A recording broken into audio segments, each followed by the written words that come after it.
Asylum versus City. Almost all the gadgets in Arkham Asylum is also present in Arkham City, apart from the triple batarang, which I kind of do miss. I had a lot of fun with the triple batarang, just throwing it at grunts, at the inmates of the Arkham Asylum. So yeah, the team of Arkham Asylum is really leaning more on horror, on the horror aspect, while City is more action-packed. It's more detective, from what I remember. Asylum is really also, it gives this feeling of claustrophobia, because a lot of the fights in Asylum takes place in relatively small spaces where you really need to crawl through the vents all the time. The rooms aren't that big. It's really sort of cramped, but it does work very well for the genre that it's pushing, the horror genre, horror mystery. So yeah, that's one of the main differences between Asylum and City. City is really more action-packed than Asylum.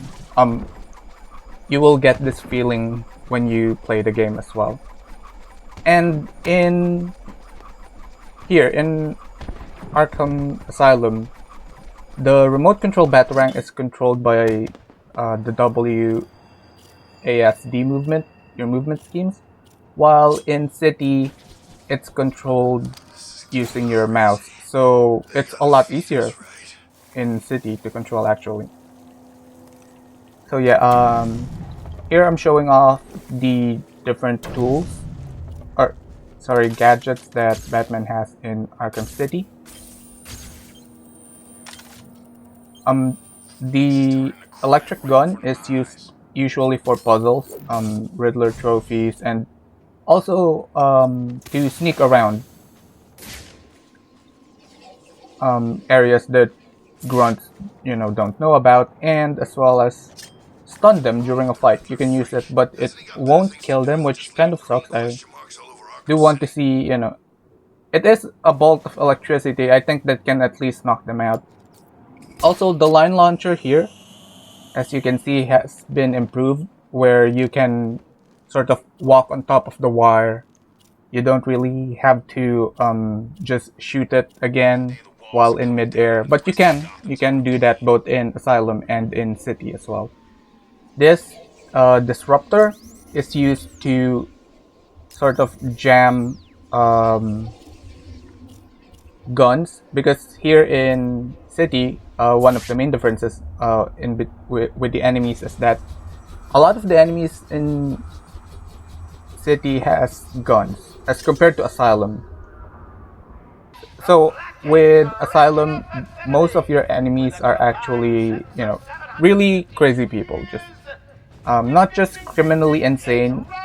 You have psychopaths who are just screaming or just murmuring to themselves in the corners, and you will encounter it throughout the game. And I remember playing through it and consistently being on the edge, because you're crawling through these vents and it's just non-stop, murmuring or screaming of the insane inmates, and it's very scary.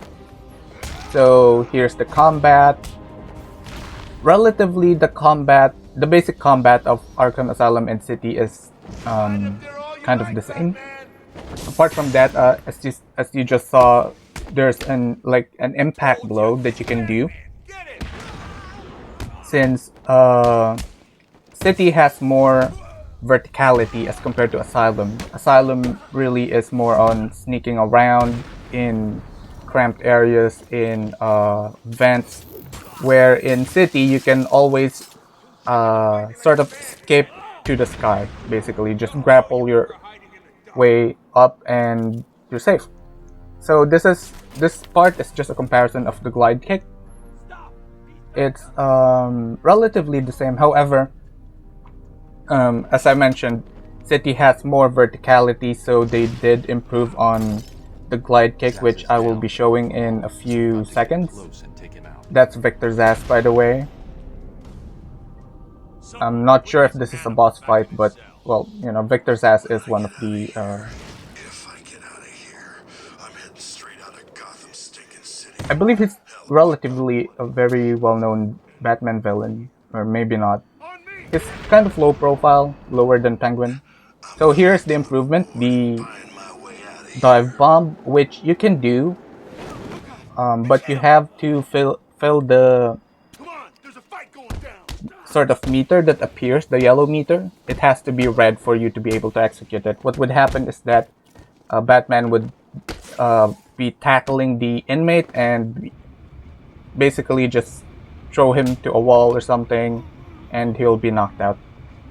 So this is just showing the silent takedowns. After this, it would be Arkham City's silent takedowns. With Arkham City, I didn't use it that much, but with the silent takedown, you can upgrade it and do sort of like an immediate finisher. So once you already have, or once you've grabbed the criminal or the thug, you can press the attack button and Batman would instantly drop that person. So it's a faster takedown, but it will alert enemies. So I barely ever used it, because, you know, what would be the point of the silent takedown if you alert your enemies? So yeah, bit of rubber banding there, the game correcting itself. This is the ledge takedown. In Arkham Asylum, it's more on sort of just simple walkways, just like 1 or 2 floors above you. It's still in, you know, the same room. However, in Arkham City, oh, by the way, it alerts the guards both in Asylum and City. In Arkham City, most of the ledge takedowns are from rooftops. So when you grapnel your way up, you need to press like down or hold yourself back from jumping on to the rooftop itself. So yeah, that's just me showing off the electric gun, and that is the freeze blast. The freeze blast, you will get it in the main story. The one that you have to actually look for is the sort of multi-grenade freeze. This is the slide. It's not really useful in fights. I've never used it in a fight. It's just for some areas to get Riddler trophies, or if you want to access an area in order to sneak around more. And Arkham City also incredibly beefed up the traversal.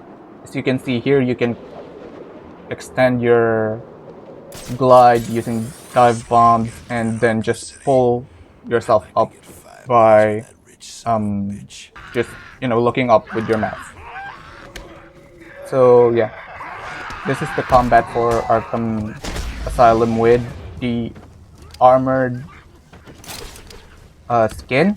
However, it's only available in, it's not available in the main story, so that kind of sucks.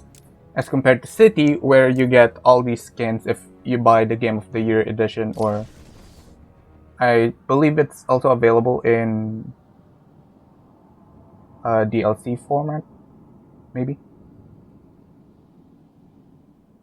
So yeah, this is my favorite Batman suit because it's the most colorful. Here in City, the 1970s, the blue Batman suit, and it's just really cool looking. I know it looks cartoony, but to me it still looks tough. That's why I really like it. So yeah.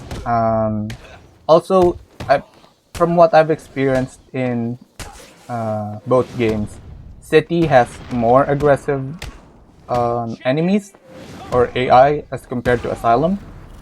it's harder to knock down enemies, and I believe some enemies can call out for help. That's why silent takedowns are very important, and actually more important in City.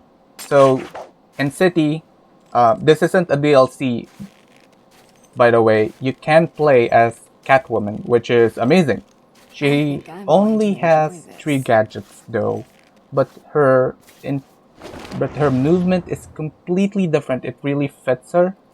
But also, I've heard a lot of people don't actually like her combat, her movesets. Maybe because it's really different compared to Batman, and her upgrades are a lot more limited. Because, well, I think it's just more realistic. Um, Catwoman's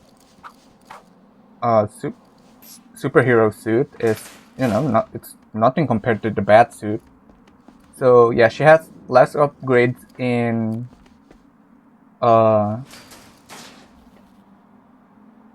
for taking damage from enemy hits or from bullets. I believe Batman has twice as many upgrades for it. Just, it's a bat suit. So these are her gadgets, and this is how she traverses the city. So it's also a lot slower with Catwoman because, well, she can't glide, so you have to press F a lot, or her form of grapple. I mean, grapnel. Her grapnel hook is her whip. So yeah, that's how she does it, and this is her silent takedown. I love how she really crawls like a cat here. It's just really funny.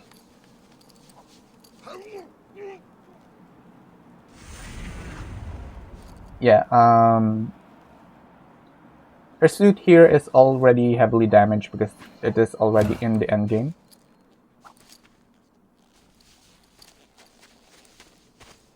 So that's her normal whip. You can pull your enemies so that they would go down. This is the bolas. It doesn't always work. Sometimes it just tricks enemies.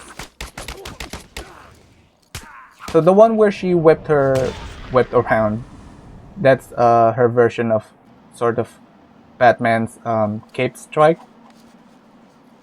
To stun enemies and then finish them off with multi-hit punch. So this is Catwoman's costume from the Batman series, the cartoon. And yeah, this is her slide.